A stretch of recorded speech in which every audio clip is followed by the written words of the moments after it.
Hey review family, keep it tight. My name is J Morris, the review guy, reviewing music for the love of music, and I'm back again to bring you another video. And in this one I'm going to be covering the new In Asymmetry record entitled Ashes of Dead Worlds. Upon first glance, In Asymmetry might seem like a band that just has another over-the-top, gratuitous album cover is going to pass by. Maybe it would be a deathcore record or a slam record, but I promise you there's more to it than meets the eye. Hiding a really awesome assortment of musicians that are hard-seasoned veterans in a variety of other styles, coming together to make a record that is pretty out of their comfort zone enough to where it is an interesting endeavor. They boast members of Suffer and Rot, Goratory, Deeds of Flesh, and the Faceless. And this all-star ensemble sort of holds you with an iron grip the entire time throughout its runtime. And anyone that's familiar with even one of those bands will understand they have a lot of good classics under their belts and some really great records. But smashing them all together and saying let the creative juices start flowing is never not going to be something interesting. And I know this is a release that sort of slipped under the cracks for a lot of people, so you know your boy has you covered for recommending things you might not have otherwise heard of. This is their debut release. It is 34 minutes long, full of these incinerating textures that will never just slow down and take a fucking chill pill, but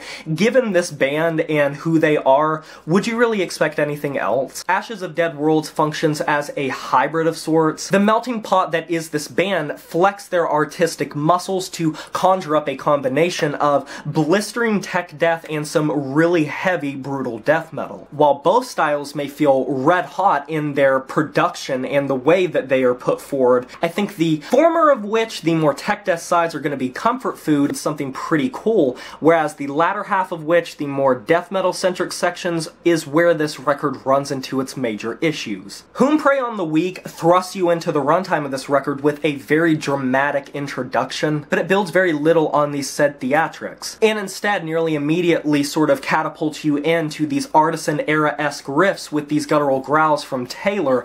Very artisan-era this entire record is. Like, listen to 5 artisan-era releases and tell me that this record doesn't seem like it's birthed straight from that headspace. While the construction of this opener, I must admit, is very devilishly tight and very impressive from a technical perspective, I would be lying if I wasn't a little disappointed with how they set the tone, considering this just feels like a lot of the sounds that the band members themselves from their original bands really played around with, and sounds that these genres as a whole are very well acquainted with long before In Asymmetry got to them. Yeah, while on paper this meeting of the minds, all of these crazed musical geniuses, really should just be fireworks after fireworks after fireworks, tracks like Hatreds Towards the Holy Creature, Likeness and Emancipation, and In My Own Image reveal that this record is dangerously just on the nose. Which is weird to say for a record that is this heavy to sound so on the nose that it makes it appear like they are afraid to take meaningful risks to differentiate not only their sound as a whole, but just track to track. Not to mention the tracks that I mentioned reveal some of the major flaws that characterize this record, sort of peppering over the good. Bass work that can fade into the backdrop, which is a recurring trend with bands like this, slurpy vocals that get swallowed by the chaos, and just sheer discordance that shags any audibility that crucial moments of a track might otherwise really showcase to be a central focal point. But if we want to talk about like a zeitgeist, something that just shows itself as like the best of the best on many of these records, it's the percussion. It's the crown jewel of this record. Specifically on a track like Forged by the Ancient Entity, they roll in and are just bustling, they're lively, they're vivid, they come through the mix perfectly, and they make everything sound amazing, just not in the chaotic way or the over-the-top way. Sort of think like if Tech Death was only Archspire and if In Asymmetry was trying to put on their best Archspire impression, but with a heavy amount of brutal death metal influence. But otherwise, major props to Darren. And as an avid follower of this style, I have to commend, for the most part, I want to put that in major air quotes, for the most part, put that in a box,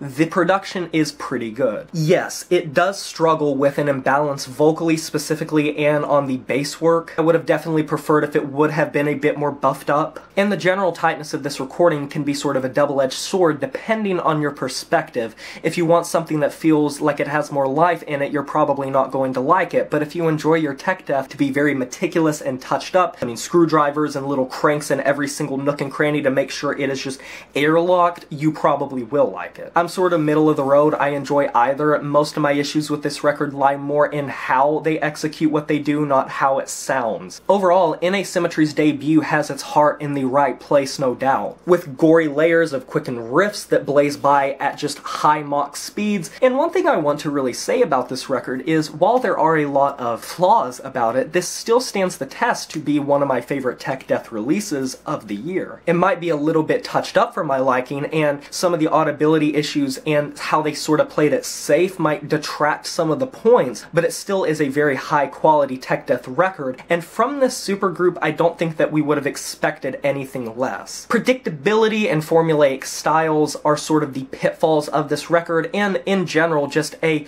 lack of super unique chemistry that allows them to feel like their own entity and not just a bunch of people doing their own thing. But in my opinion, as Asymmetry sort of continues on their evolutionary journey, they might be able to set themselves apart more as they really get well acclimated with one another. But I will admit, for such a powerful group of musicians, I was a little disappointed by the consistent lack of just a wow factor, something that just blew me away. It's a quality record, but it is nothing trailblazing. And to be fair, I don't think it necessarily has to be. While I don't believe this group of musicians is ever going to be able to make just a full dud record if they come together, I think Ashes of Dead Worlds, for the most part, is a pretty satisfactory listen, even though it sort of left me a little bit irritated at certain points and just unsatiated and desiring, if not craving, more from this group of musicians. It's certainly going to scratch a lot of itches for the Riot crowd, but I think other people might be very disappointed. Otherwise, though, I'm going to be giving this album a 6 out of 10.